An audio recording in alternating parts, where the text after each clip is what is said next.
My parents gave my brother my trust fund, then asked for my help. I never thought I'd be writing this story, but here I am at 3 in the morning, staring at my laptop screen and trying to make sense of what happened to my family. The whole thing started when I was 25 and had just finished my master's degree. My grandfather had set up trust funds for both me and my younger brother when we were kids, and mine was supposed to kick in after I completed my education.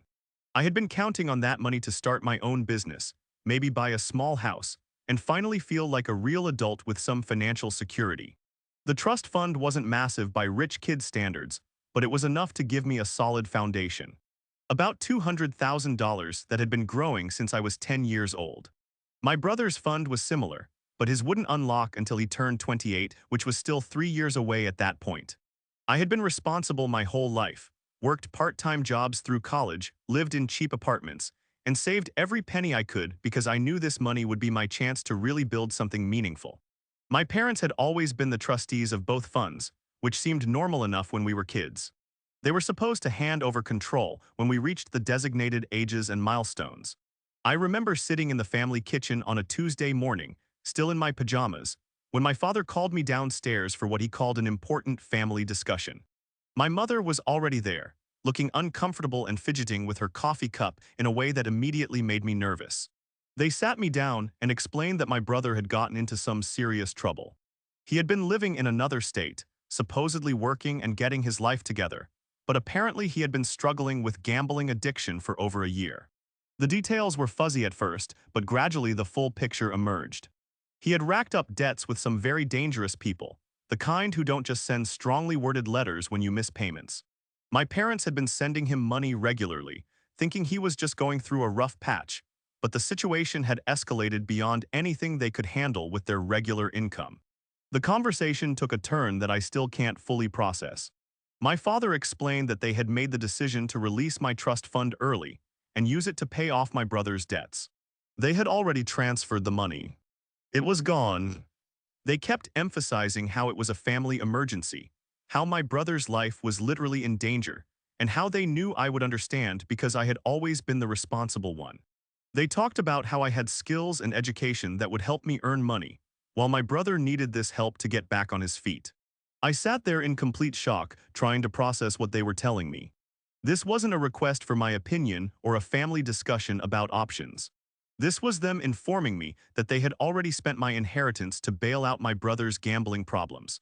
The money I had been planning my entire adult life around was simply gone, used to pay off bookies and loan sharks I had never even heard of. My mother kept apologizing and saying they had no choice, while my father maintained that they had done the right thing for the family as a whole. My brother started avoiding me after he found out what our parents had done. After that initial conversation, I didn't hear from my brother for almost 2 months. My parents had given me his new phone number and told me he was staying with some friends while he got back on his feet, but every time I called, it went straight to voicemail. I left messages that started friendly and concerned, then gradually became more frustrated and demanding. I needed to understand what had happened, how he had gotten into such deep trouble, and what his plans were for moving forward now that my entire future had been sacrificed to save his. When he finally called me back, his voice sounded different. Older, maybe, or just beaten down by everything that had happened. He didn't apologize at first, instead launching into a long explanation about how the gambling had started as just a way to make some extra money, how he had been winning at first, and how everything had spiraled out of control before he knew it. He talked about the people he owed money to, how they had shown up at his apartment, how he had been genuinely afraid for his life. But what really got to me was when he said he hadn't asked our parents to use my trust fund. He claimed he had been trying to figure out other solutions, maybe declaring bankruptcy or negotiating payment plans, but our parents had panicked and acted without consulting him. He seemed almost as shocked as I was that they had made such a drastic decision. Part of me wanted to believe him, because it felt better than thinking my brother had actively stolen from me, but another part of me was furious that he wasn't taking full responsibility for creating this situation in the first place. The conversation became increasingly tense as we talked. He kept deflecting when I asked about his plans for paying me back, saying he needed to focus on staying clean from gambling and rebuilding his life. He had gotten some entry-level work, but nothing that would generate the kind of income needed to repay $200,000. He also mentioned that our parents had made it clear they expected him to consider this a gift, not a loan, which made my blood boil. They had essentially redistributed my inheritance to him without any expectation of repayment. I spent the next few weeks calling my parents daily, demanding explanations and asking about legal options for recovering my money. They kept telling me to be patient, that family was more important than money, and that I should be grateful my brother was safe. My father even had the nerve to suggest that I was being selfish for caring more about money than my brother's well-being. They had completely reframed the situation to make me look like the bad guy for being upset about losing my inheritance. The worst part was how isolated I felt. My friends didn't really understand the situation because most of them had never dealt with trust funds or family money. They would make comments about how I should just earn my own money or how family should come first, not realizing that this represented years of financial planning and my entire strategy for building a stable future. I started avoiding social situations because I was tired of explaining why I was so angry and hurt, and I didn't want to become the guy who only talked about his family drama. My uncle discovered what had happened and offered to help me take legal action. About 3 months after the trust fund incident, my uncle called me out of the blue. He was my father's brother, and while we had never been particularly close, he had always seemed like a straight shooter who didn't get involved in family drama. He had heard rumors about what happened from my grandmother, and he wanted to hear my side of the story directly. I was hesitant at first because I didn't want to create more family conflict, but I was also desperate to talk to someone who might actually understand the magnitude of what had happened. When I explained the situation to him, his reaction was immediate and intense. He told me that what my parents had done was likely illegal, since they had breached their fiduciary duty as trustees. He had some experience with estate planning and trust management through his own business dealings, and he was confident that I had grounds for legal action. He offered to connect me with a lawyer who specialized in trust and estate disputes, and he even offered to help with the legal costs if I decided to pursue it. The conversation with my uncle was the first time since this whole mess started that I felt like someone was actually on my side. He acknowledged how devastating this must have been for me, and he didn't try to minimize my feelings or tell me to forgive and forget. He also shared some stories about my father's financial decision-making over the years that gave me context for how this situation had developed. Apparently, my parents had been struggling financially for longer than I realized, and my father had a history of making impulsive decisions when he felt pressured. I spent the next week researching lawyers and reading about trust disputes online. The legal landscape was complicated, but it seemed like I had a legitimate case. The lawyer my uncle recommended was expensive, but he was confident that we could recover at least a significant portion of the money, especially if we could prove that my parents had violated their duties as trustees. He explained that they were supposed to act in my best interests, not redistribute my inheritance to solve family problems. The decision to pursue legal action was agonizing. I knew it would destroy my relationship with my parents, and probably with my brother as well. My uncle assured me that sometimes legal action was the only way to get people to take responsibility for their actions, and that my parents had put me in an impossible position. He pointed out that they had already chosen my brother over me when they made their decision, so I shouldn't feel guilty about protecting my own interests. When I finally told my parents that I was considering legal action, their response was explosive. My father accused me of being vindictive and greedy, while my mother broke down crying and said I was destroying the family. They claimed that taking them to court would be a betrayal of everything they had done for me over the years. They also threatened to cut me off completely if I went through with it, which felt like emotional blackmail given that they had already taken my inheritance. My parents tried to turn the extended family against me when I hired a lawyer. The family dynamics became incredibly toxic once word got out that I had hired a lawyer. My parents apparently spent weeks calling relatives and telling their version of the story, painting me as an ungrateful son who was suing his own family over money. They emphasized how my brother had been in genuine danger and how they had no choice but to act quickly to save his life. They conveniently left out the part about how they had made this decision without consulting me or considering other options. My grandmother, who had always been close to me, started leaving me voicemails expressing her disappointment in my decision to involve lawyers in family matters. She kept saying that my grandfather would have been ashamed of me for prioritizing money over family unity. Several cousins stopped responding to my messages, and I got the distinct feeling that I was being discussed and judged at family gatherings I wasn't invited to. The isolation was crushing, especially since I was already dealing with the financial stress of starting my adult life without the security I had been counting on. The worst part was how my parents had managed to make themselves look like the victims in this situation. They had framed their decision to steal my inheritance as a heroic sacrifice to save my brother, while my decision to seek legal recourse was painted as selfish and vindictive. They had effectively weaponized the family's emotional response to turn everyone against me, making it seem like I was the one tearing the family apart rather than responding to something they had done to me. My lawyer assured me that this kind of family pressure was common in trust disputes and that I shouldn't let it derail my case. He had seen similar situations where family members rallied around the trustees to avoid taking responsibility for their actions. He reminded me that the legal system existed precisely because family dynamics could be manipulated and emotional pressure could be used to avoid accountability. The facts of the case were clear regardless of how my family felt about it. During this time, I was also dealing with the practical consequences of not having my trust fund. I had to abandon my business plans and take a corporate job I didn't want just to pay my bills. I was living in a tiny apartment with roommates while my peers were buying houses and starting families.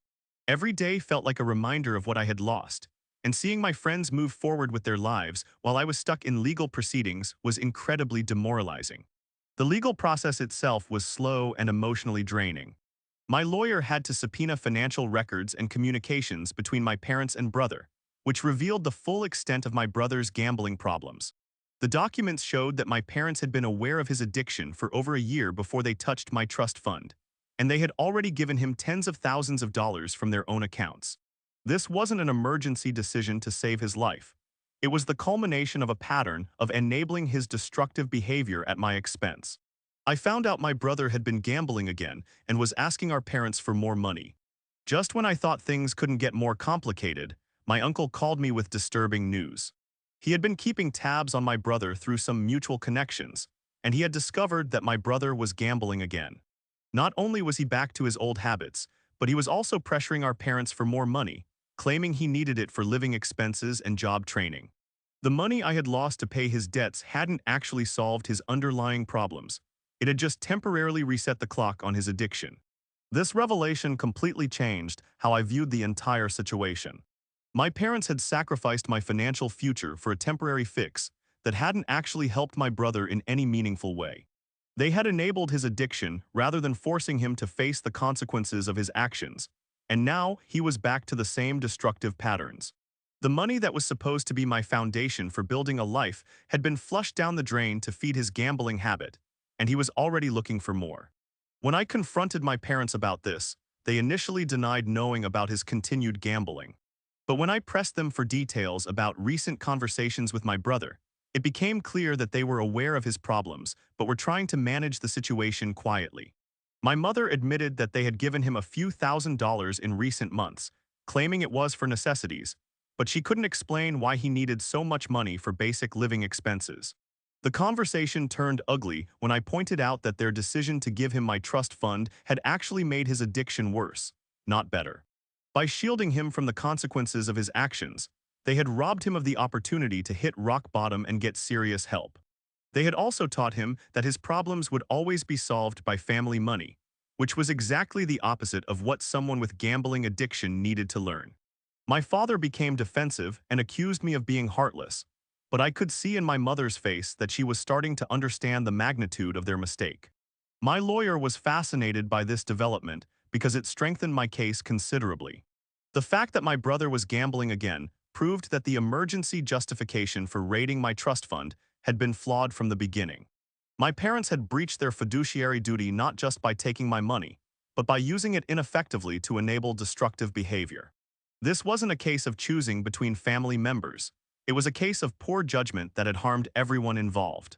During this period, I also learned more about my brother's situation through social media and mutual friends. He was posting photos from casinos and expensive restaurants, clearly not living the austere lifestyle of someone who had just been rescued from financial ruin. The contrast between his apparent lifestyle and my own financial struggles was infuriating. I was working extra hours and skipping social events to save money, while he was apparently living it up on what used to be my inheritance. The family emergency that made my parents realize they had made a terrible mistake. 8 months after the trust fund incident, my father had a serious heart attack that required emergency surgery and weeks of recovery. The medical bills were substantial, and my parents quickly realized that their insurance wouldn't cover everything. They had already depleted their savings helping my brother, and now they were facing their own financial crisis. The irony was almost too much to bear. They had given away my inheritance to solve one family emergency, only to create another one for themselves. My mother called me in tears, asking if I would consider dropping the lawsuit and helping them with the medical expenses. She explained that they were looking at potential bankruptcy if they couldn't figure out how to pay for my father's treatment and ongoing care.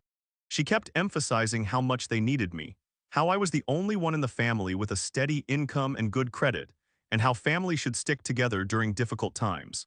The conversation was surreal because she was asking me to do exactly what they had done to me, sacrifice my financial security for a family emergency. I felt a mix of emotions during that call. Part of me was genuinely concerned about my father's health and wanted to help, but another part of me was angry that they expected me to bail them out after what they had done. They had essentially gambled away my trust fund on my brother's problems, and now they wanted me to gamble my own financial stability on their medical bills. The parallel was so obvious that I couldn't believe they didn't see it. When I asked about getting help from my brother, my mother's response was telling. She said he was dealing with his own problems and couldn't be expected to contribute much. She didn't explicitly say he was gambling again, but her tone made it clear that they couldn't rely on him financially. The same person they had sacrificed my inheritance to save was now unavailable to help them in their time of need.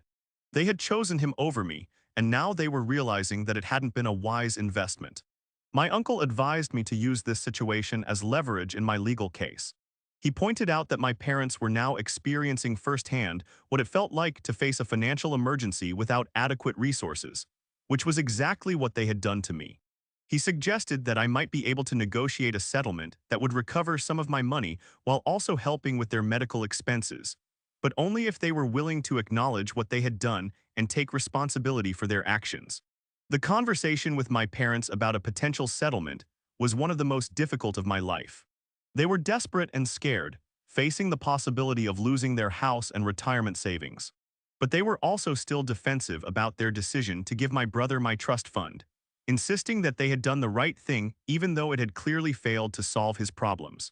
They wanted my help without admitting that they had wronged me, which felt like asking me to enable their poor decision-making the same way they had enabled my brother's gambling. My brother disappeared with even more money right before our parents lost everything. The final twist in this nightmare came when my brother suddenly vanished after borrowing another large sum from our parents. They had given him $15,000, supposedly for a security deposit on an apartment and job training, but he had used it to fund one last gambling binge. When my parents tried to reach him to ask for help with the medical bills, they discovered that his phone was disconnected and his friends had no idea where he was. He had taken their money and disappeared, leaving them in an even worse financial position just when they needed him most. The timing couldn't have been worse. My parents were already struggling with my father's medical expenses, and now they had lost another significant chunk of their remaining savings. My mother was beside herself, calling me multiple times a day to ask if I had heard from my brother or had any idea where he might be. The desperation in her voice was heartbreaking, but I also felt a grim satisfaction that they were finally experiencing the consequences of their decision to prioritize him over me.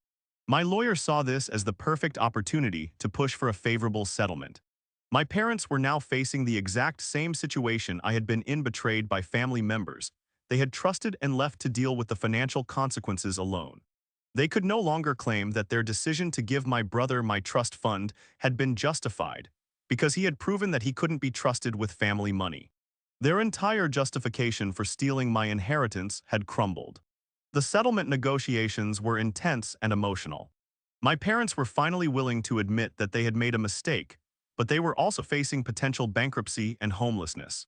They offered to sign over the deed to their house and liquidate their retirement accounts to pay me back, but the total value was still less than half of what they had taken from me. They kept emphasizing how sorry they were and how much they regretted their decision, but apologies couldn't restore the years of financial planning they had destroyed. I found myself in the strange position of having to decide whether to push for everything I was legally entitled to, knowing it would destroy my parents financially, or to accept a partial settlement that would still leave me significantly worse off than I should have been. My uncle advised me to take whatever I could get, since recovering anything was better than nothing, and pushing too hard might result in them declaring bankruptcy and me getting nothing at all. The whole situation felt like a Greek tragedy, where everyone's poor decisions had led to mutual destruction. My parents had sacrificed my future to enable my brother's addiction. My brother had betrayed their trust and disappeared with even more money. And now I was being asked to choose between my own financial recovery and my parents' basic survival. There were no good options, only degrees of loss and compromise. In the end, I accepted a settlement that recovered about 60% of my original trust fund, with the understanding that my parents would continue making payments over several years. It wasn't the justice I had hoped for, but it was enough to give me some financial foundation to rebuild my life.